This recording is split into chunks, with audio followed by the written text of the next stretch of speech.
We bring in now Todd Fuhrman, my Fox Bet Live co-host, one of them. He has had a big Gonzaga fandom going on for some time. You bet them on the television show a while ago, and you also bet them early in the season. You've got them at what? Both privately on a futures ticket and on the show. How optimistic are you about the Zags to get things done against Baylor tonight?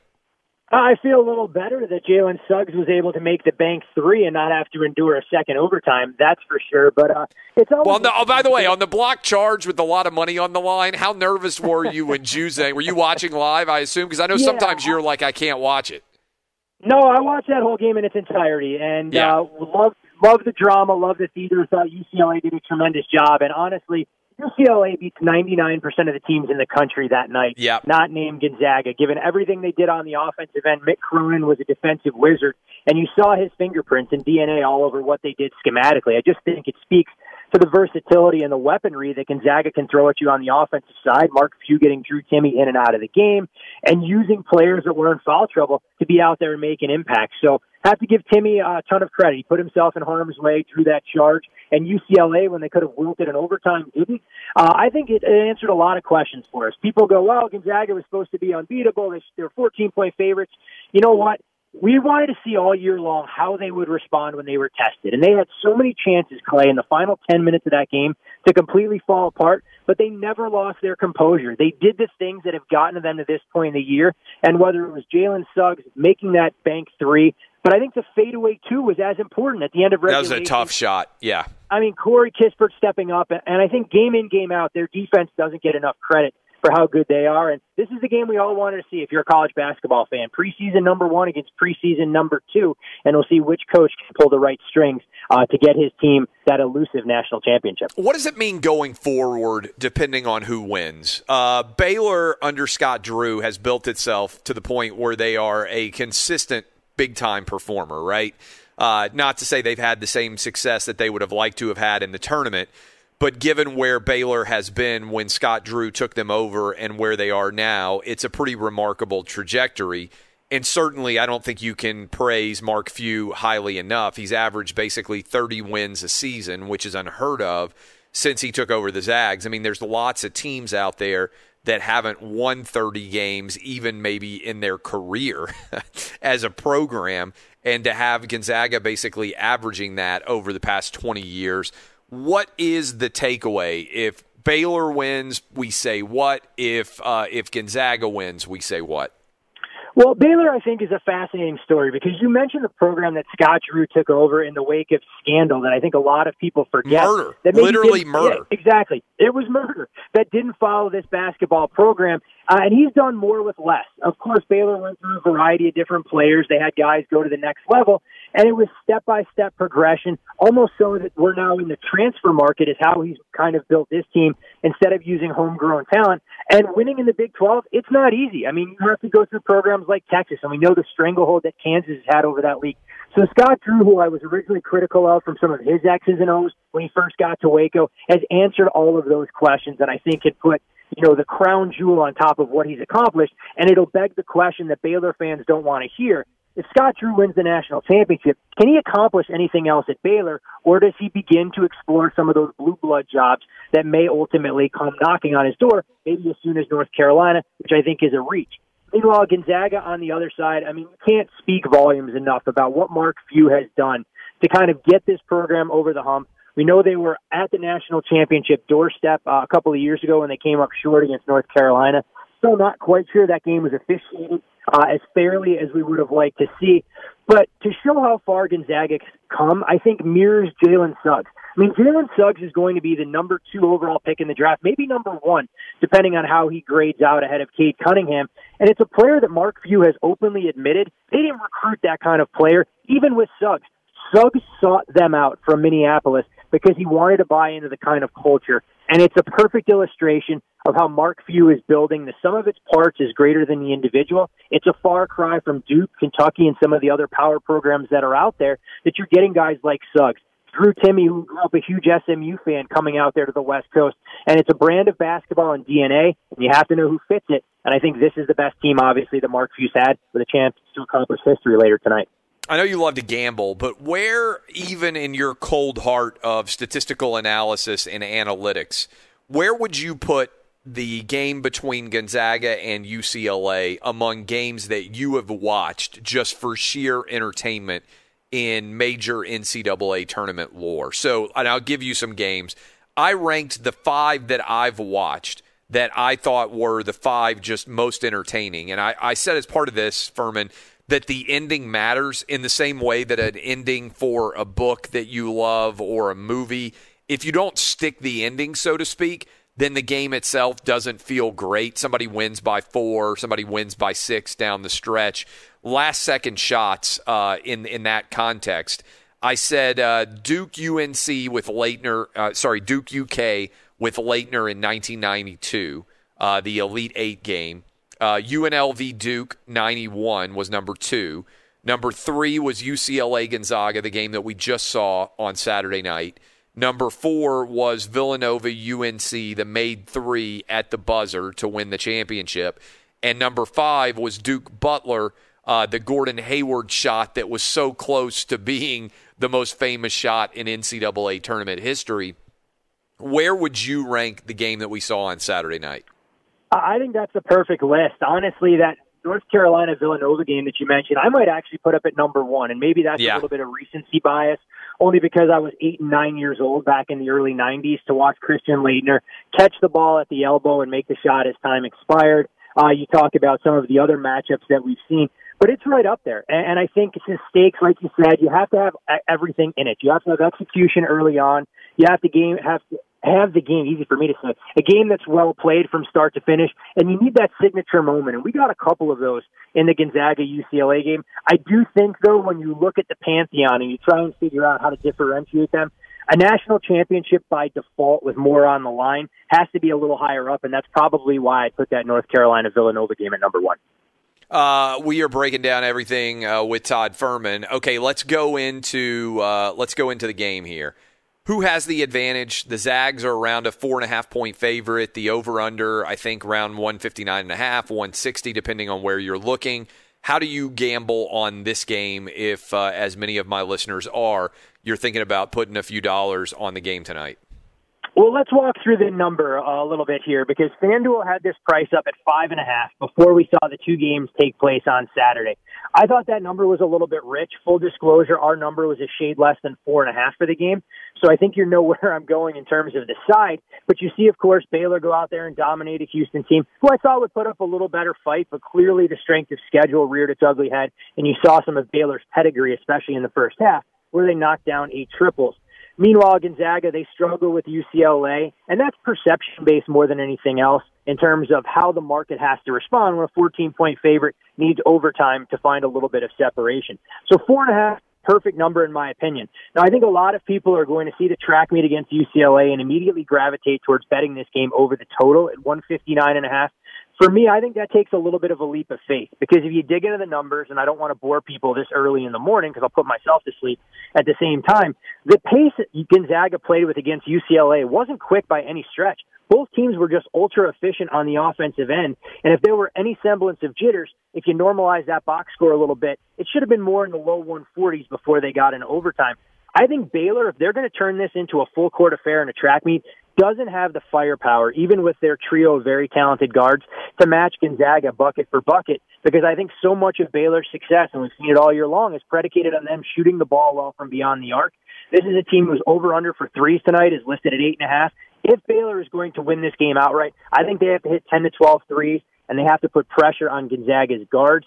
So for me, if I'm betting this one, I'm looking to go under the total and might be more inclined to do so in the first half. I think Baylor may try and play a more half-court oriented game, and you could see some jitters for 2 teams, and specifically players who aren't used to playing on this kind of stage.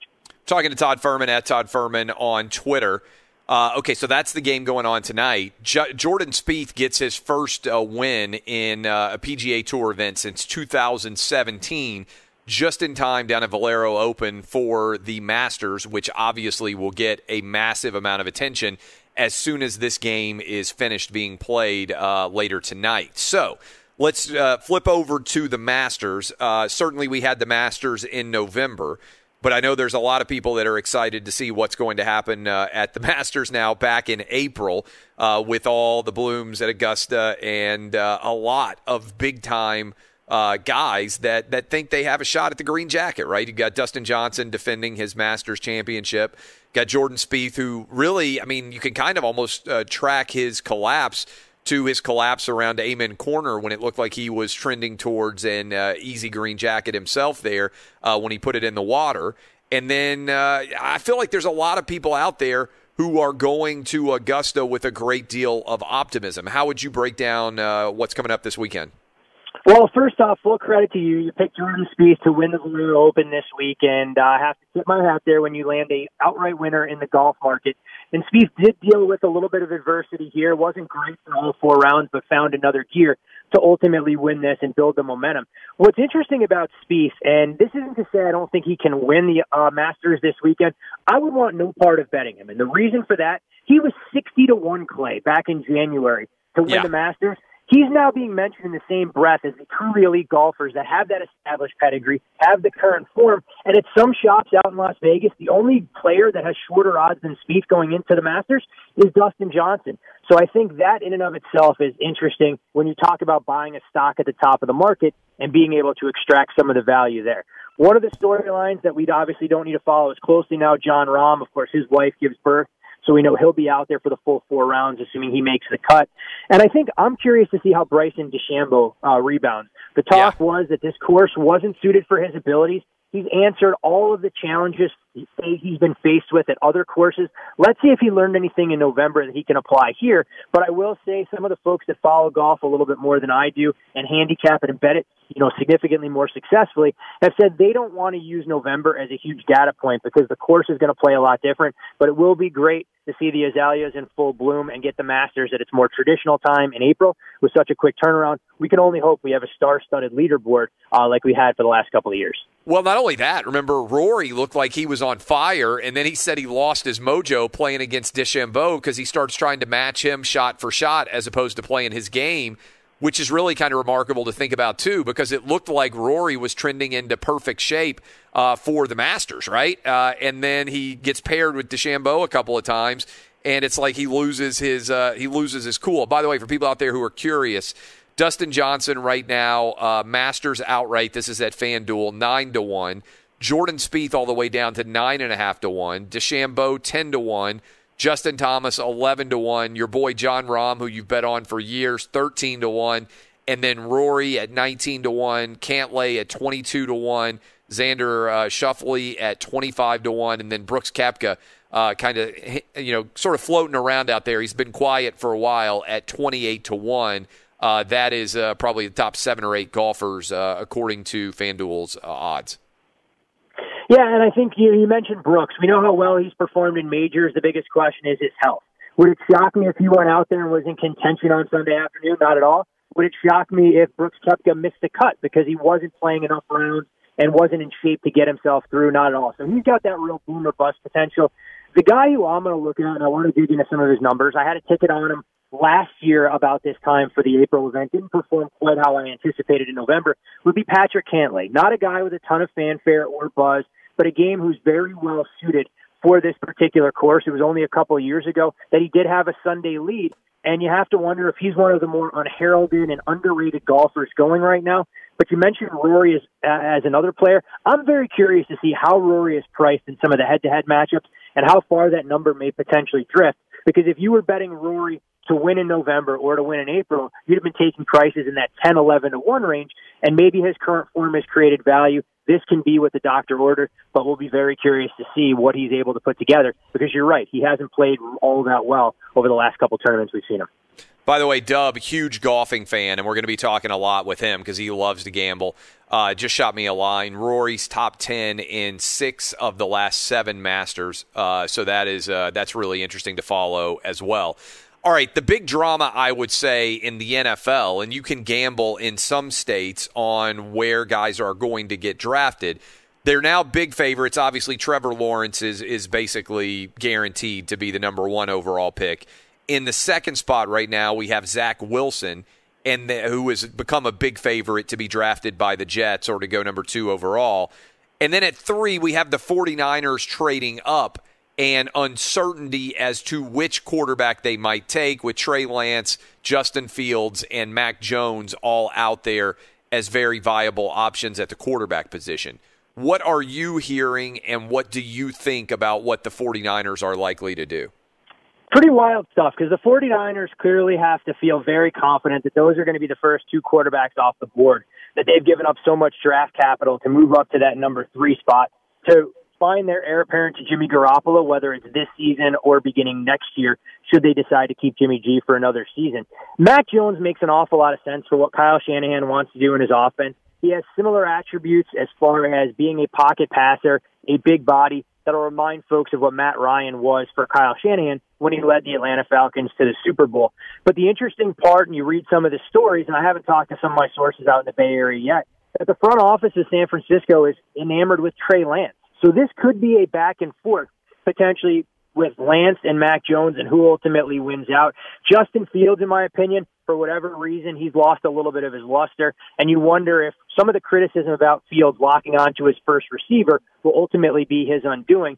But the one thing I have to ask, and I think Mac Jones is tremendous as far as his overall ability, how much of a read can you get on some of these Alabama quarterbacks when week in, week out, they have superior athletes and a superior offensive line? It's not real life in the National Football League when you come up as a quarterback in the Alabama system, and we'll see how Tua performs in his sophomore campaign. And heaven help Mac Jones if he were to struggle wherever he lands in his first year or his first couple of years. It'll be real interesting to see if NFL scouts and GMs go, you know what, well, we'd prefer a quarterback like a Josh Allen that had to make plays with his legs and make inferior talent around him better. But if I had a bet right now, I think Mac Jones becomes the guy for Kyle Shanahan in San Francisco. It is interesting you mentioned that, because for a while we had system quarterbacks was the argument that would follow around certain guys who were dominant in a dominant offensive system. And I'll give you an example. Down at Florida, the Steve Spurrier quarterbacks, Rex Grossman is the most successful to ever come out of a Spurrier offense.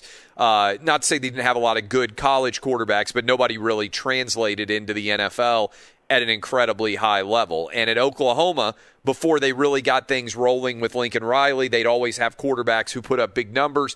And that system quarterback pejorative has kind of started to disappear. But given all the talent that Alabama has, if Tua doesn't perform and if Mac Jones doesn't perform, there will start to be an argument, I think, about Alabama quarterbacks that maybe the best has already been from them. And by the way, you could say the same thing about Ohio State, because Dwayne Haskins has failed at a pretty high level so far.